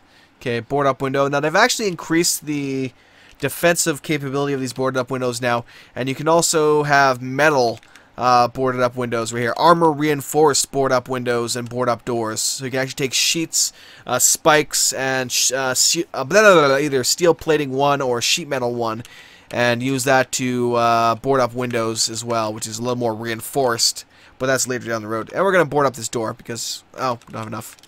Okay, anyway. So once we got this up, say we're tired, of course we're thirsty right now, so I want to activate A, go down to my drink and drink something. I also want to activate my tin can of chicken and dumplings. You won't be able to finish all of it, but do you want to consume it? Sure, why not? Now, you can see I'm nice. That gave me happy thoughts, so I can hit V. I can see I enjoyed my energy cola, gave me plus 10 to my morale, and also enjoyed my chicken and dumplings, which gave me a plus 20 to my morale, with a total of 30. And focus gain was 0.14 per minute, so that allows me to, I guess focus allows, it would be better for books and such, I suppose, in that regard. So let me see here. I think the reason why I'm louder is because I've automatically adjusted my voice to deal with the fact that my headsets are noise canceling, so I appear so much more quieter than I used to. So my voice is now automatically louder. So yeah, that's, anyway. This is a bed, of course, so you want to get on it, you want to sleep, so shift 4. Yes, I would like to sleep. Obviously, I don't really want to sleep right now, but that's how you would do it. So here we go. We have our safe house. Yay! We have our basic safe house. Huzzah! Set up and all ready to go.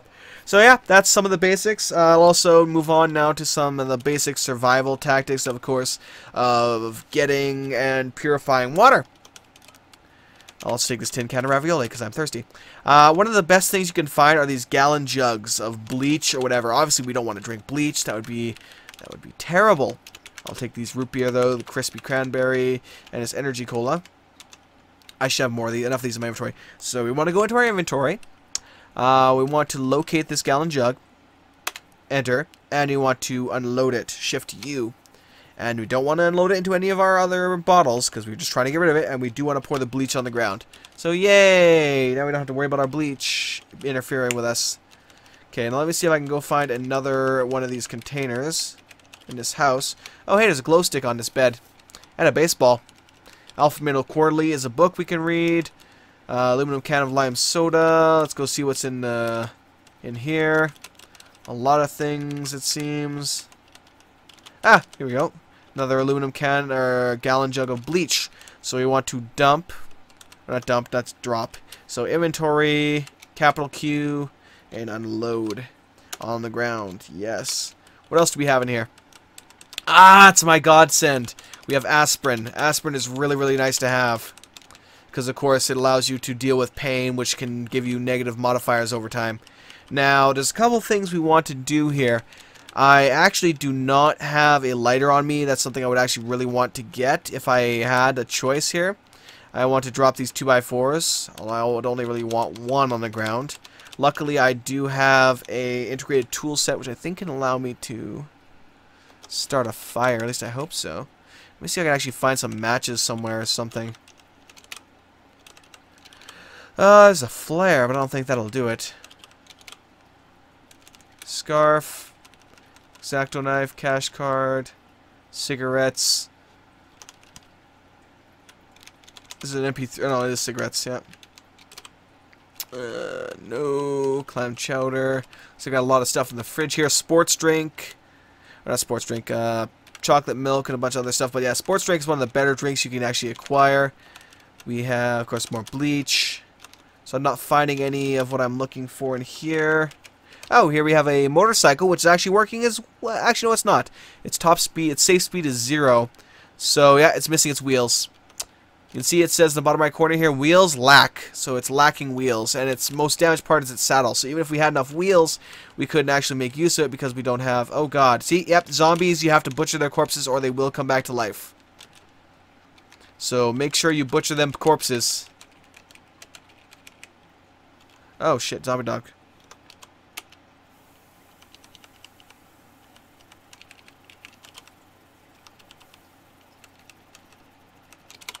Oh god, I may die here before I get the chance to do it.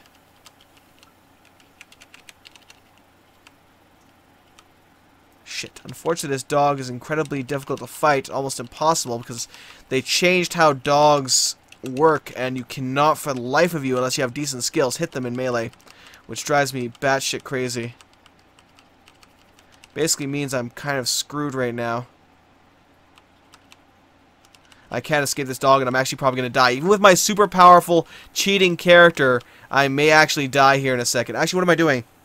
P, bionic. D, chain lightning. Why don't I have... Oh, because I forgot to enable my metabolic interchange. Okay. My right arm is just ripping apart my arm right now.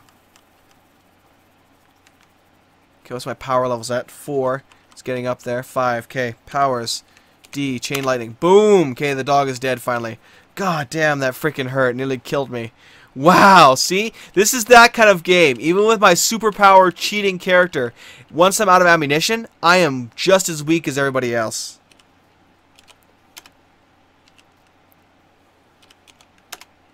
Okay, chain lightning will actually chain off. No, shift N.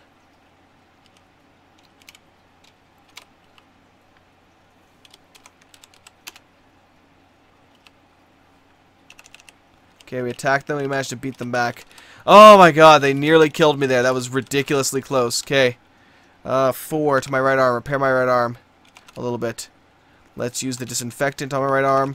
Okay, let's hope one of these guys had a lighter so I can actually show off what the hell I was talking about this whole time. Actually, I have a high enough survival skill. I think I can do it myself. Pointy stick. Oil lamp. Fire drill. Simple item for fire starting. Yep, made from 2 pieces of wood and some strings.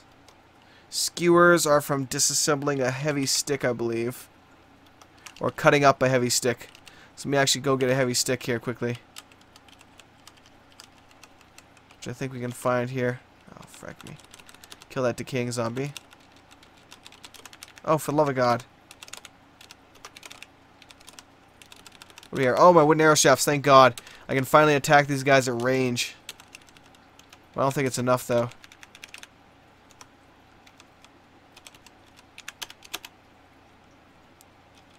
Oh, I only have one arm right now. I can no longer use my right arm because it's damaged that badly. No, I'm dead. Ha! Pretty much. Let's get the hell out of here. Just barely attacking and defeating these guys right now. For the love of God, one of you guys have a bloody lighter here so I can actually show this off before I die horribly. Arg, they're fighting me so bad right now. Oh, this is terrible. It's been a while since I failed this badly.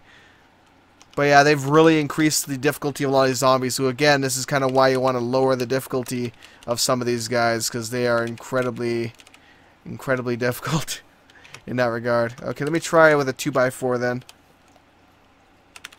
And see if I can, apply. I haven't actually made skewers that often. So, yep, there we go. You can just carve, use a knife, any sharp object to carve it into any kind of wood into skewers, such as a 2x4 or a heavy stick. Okay, so I want to make a fire drill. Obviously, it's getting dark now. So let me quickly get this done now. Either by a river or anything else. You can, like a toilet, you want to get some water and fill up a jug, which is why we have our 2-gallon jugs. And then you want to take some wood and you want to put it on concrete. You don't really want to have it on, you know, inside, or you will burn down your house unless you have a specific unit like a stone oven or a brazier in order to keep it from burning your house down. So you want to use the fire drill on the wood here, which will successfully light up a fire. So now we can actually purify water. So Shift 7, we go into our food, which is just off to the right. Can I finally make the wooden arrow? No, because I need to read that from a book. And we can make clean water. So hit enter on clean water, and we want to select a container for it. So this gallon jug. And likewise, we're going to use the hyphen key, so top right corner of the numpad, and select the gallon jug again. And we'll keep putting it from that. Monster dangerously close, stop crafting. Yes, oh, we're going to die anyway. But basically, that's it. That's how you get pure water. And you can either find food, or you can use your bow and arrows to hunt down some random prey out in the wilds, rabbits, hares, moose, and butcher them for meat, which you can then cook in a fire by making a pointy stick from a 2x4, and then just selecting cook meat in this area right here. But anyway, time to go die horribly. Charge! Kill me, damn you! Kill me! But no, it looks like he actually failed at killing me, so yeah, that's basically how you would do that. Then if you would want to read a book, let me take some of this disinfectant and go heal myself here. Even though there's no point, I don't plan on continuing this for much longer. Let's turn on the flashlight, so activate, go down to flashlight and select it, and then we can actually see a much longer distance now in the dark, which is also useful for going downstairs into basements. Okay, turn that off. I'm hungry and thirsty, so we'll eat and drink here before we pass out. Slaked now, tin can of ravioli. And then we'll go to bed here. Obviously, we are in extreme pain, so we want to pop an aspirin here. We have 69 pain, which is ridiculously high. You can see it's lowered our strength to 10, our dexterity to 8, and so on and so forth. So we're just absolutely wrecked right now. I think we've completely lost our right arm. I don't know if that's going to heal at all. But let's try sleeping. So Shift 4 to sleep. Yes, you want to sleep. You try to sleep, but you can't. You try it again. Sometimes you shift positions on the bed. It'll help you. Just keep trying. Eventually, it'll succeed. And you'll slowly lose lose all the pain as you're going along here. And you can see we are healing up a little bit. So Shift 4. Yes. You try to sleep, but you can't. This is a comfortable place to. I actually did sleep for a bit there. Looks like. So it's too noisy, and I'm having a hard time sleeping. It's actually daytime now. We actually slept throughout. Well, we kind of, tossed and turned throughout the evening trying to sleep, and we didn't manage it. But it's daytime, so we can actually get up and move around now. We didn't heal too much, but at least we're not hurting anymore. So yeah, I got my ass kicked even with this super character because it was obviously a character centered around archery. Archery used to be an incredibly overpowered skill, and it's still trait to go for, or skill to go for, I guess I should say in that regard. But now they've balanced it a lot more. You don't recover your arrows as much as you used to, and it's become a lot more difficult.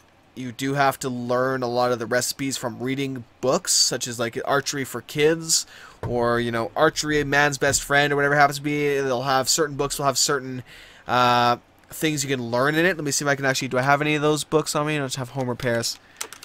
Unfortunately, I don't have any of the books to make an example right now. But it'll basically say on the book once you examine it. It'll say it'll say on like the left side here, it increases this, blah, blah, blah, and then it'll say recipes. Some of them will be grayed out, some of them will be white, and it'll show you the ones you can basically acquire.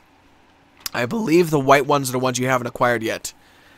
And you can continue reading that book over and over again. Sometimes you'll lack the skill, like even on a skill that raises, say, your archery to 4, you may not be able to learn every recipe in that book until you raise your archery up to 6 from another book, or by using archery. So there's a lot of complexity when it comes to that stuff like that. And again, this is a very complex game. So we've showed off, some of the basic items you want to collect in this game. We definitely want to lower the scale rate factor because things are tough as hell here. And there are certain zombies that are incredibly difficult to hit with melee at this point right now. Like the zombie dog or the zombie child. Anything that's small is really hard to hit with melee at this point in time. Unless you really have high melee skills. So you need to work on that. It's incredibly important in that regard. We covered bionics, we covered cars, and vehicle construction, repair, for fueling, and everything vehicle oriented. So we covered pretty much all the basics, getting a basic, safe house and boarding up all the windows and reading books and whatnot. So we've covered pretty much all the most important things that would get you in the game and get you learning and, generally getting things done. Again, all the extra controls, the wiki, all of that will help you out. All of that will help guide you and, assist you in making your way in Cataclysm. Hopefully this hasn't been too drawn out of a tutorial. Obviously this game is a very complex game, so this is going to be like an hour and a half plus tutorial, which is pretty damn crazy, but it does cover a little bit of everything, so I'll try and get some segments tossed in later for when each part begins. Although for now I'm just going to compile the whole thing together and put it up on the web for you guys. So it's quite extensive, but hopefully this would help. And again, definitely do browse the comments section. I'm sure many people will toss on some advice. I may also toss on some additional comments down there in the comments section with advice for certain things. One of my tips and tricks when it comes to actually invading the military bases such as the outposts or the military base are basically guarded by turrets, which will tear you to Swiss cheese in a couple of seconds if you get too close. But it's actually incredibly easy to get around that. Basically what you do is you make sure you have good armor, your helmet, your head is covered, your shoulders, your arms, your legs, everything is like armored up. Maybe get an apron, a trench coat. Let's pretty much just wear stuff that has really good armor capacity to it. And you just stand at the very edge of the turret's range, and you just pass time with 5 on the numpad. And eventually they will run out of ammo, and then you can approach and destroy them, or go around them, whatever, and get inside the military base and loot it up. And you get some really, really nice stuff there. Really nice stuff. Now, another really nice object you want to find in the world, if you can find one, you can usually find them on military bodies, or in sports stores, and military surplus stores and such, are binoculars. Binoculars basically extend the range at which you can view the map, so it's an incredibly important item to get. So you can actually see around the map. And actually, as a final little hurrah for the day, since we're dead anyway, we're going to die horribly one way or the other, I'm going to run over to this prison here and kind of show off the prison. So let's cut this out for now, and we will continue when we reach this prison, hopefully alive. If not, then I apologize, and this is the end. Alrighty then, now we have almost finally arrived at the prison, so we'll be checking that out in a second. And we have another little bit of note here, as it were. I am currently being followed by a dog. Now, having one dog follow you isn't too much of an issue. It's basically a portable larder in that way. You can kill it whenever you want to, and take the meat and various other things you can get from it if you succeed in butchering it. But if their two dogs are next to each other, they'll start attacking each other, and they'll actually attack you. So if you get more than one dog following you, they will start, shit will start hitting the fan, as it were. Now, the prison is just up above me. Looks like we have a car here. It's nice. What else do we have here? Another car. Some prisoner transport. Ah, it's a mobile meth lab? What? This is my first time actually seeing this. Yeah, we have an onboard chemistry lab. We have a bunch of trunks and an aisle. Sweet. That's interesting. It actually has a door on the side here, so we can go in. We can see that. I'm assuming it has meth back here. Yeah, Adderall and aspirin. Ooh, aspirin. Now, here's the prison. We can look around here a bit. We have this iBot, which is currently looking around. It's uninjured. Actually, wait, I take it back. I have seen this prison before, although it's been a while. Right here, we have a chain link fence, which has stopped me from moving forward, but of course I can go over top of this. We have a bunch of zombie cops running around. I'm just going to walk around this chain link fence. Try and move away from this iBot here. See if I can ditch the cops. You'll never catch me, coppers! So we're pretty close to actually losing them here. So in order to climb, obviously we have barbed wire fence above me. We don't want to climb that. It's sharp. It'll hurt us. To climb a fence, we just have to hit E towards the fence and then hit Shift Y to climb it. Now you can slip and fall and hurt yourself a little bit from these fences. So you want to be careful. But luckily it seems like, well, we were lucky. So we're good. Now you can find all sorts of stuff as well in the world. There's computer consoles you can interact with. You have high enough computer skill that do various things. They can open up doors and such. We have a locker here. Ah, hello. Closed. We have a broken console.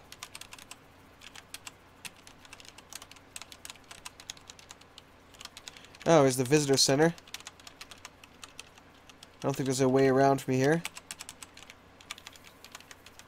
Damn, there's no way we get around here. This is a concrete wall too, so it's impassable. Actually, I might be able to if I'm lucky. Do I still have that? Damn, I don't. If I still had the hacksaw, I might actually be able to destroy some of these metal bars. Unfortunately, I do not. Oh, I was able to actually pry open the door, though, actually. And we have a security bot and a zombie brute. And oh god, he's opening fire on me. Run! Run! Of course, he's, not attacking all the freaking zombies in his damn area. He could attack the living dead. That would be useful. But of course not. Let's activate my flashlight and look around here a little bit. See what kind of sweet stuff we have here. We have a, it's like a kitchen. Ooh, we found the cooking stock room down here. Sweet. So there's a lot of good food down here. So, there's military bases. There's science labs that you can get into by having a military ID. There's a lot of really cool places you can explore in this game. Even some places I've never explored. I'm about to be murdered by these zombie hulks. Zombie brutes. Essentially, they are hulks. They smash, and there's a lot of them, and there's no way I'm about to live here. I'm just going to get as far as I can before they basically murder me. Oh, that's as far as I got. Game over! Plus space to quit. Tells you exactly what you last heard for the past while here. Your kill count, and so on. Do you have any last words? No! Yes, that is my last words. So yeah, that is Cataclysm Dark Days Ahead. Hopefully you guys enjoyed my guide by all means, or my beginner's guide by all means. If you have any questions whatsoever, feel free to toss them my way. This was a bit of an unorganized guide. I covered a lot of things multiple times. I got a little bit disjointed at times. There's where something would just pop up. I could have structured this better, but it was a bit of a spur of the moment decision, where somebody had commented that they wanted to play Cataclysm and Dwarf Fortress, but they never thought they'd be able to get into it. It seemed like too difficult to get into. So I really do hope that this does help some of you guys out to get into this game. It is an amazing game. It has a lot of things being added to it daily, even. So it's just constantly expanding and changing and becoming an even better game. So I hope you guys enjoyed. Have yourselves a great one. And again, definitely check all the links down below in the description.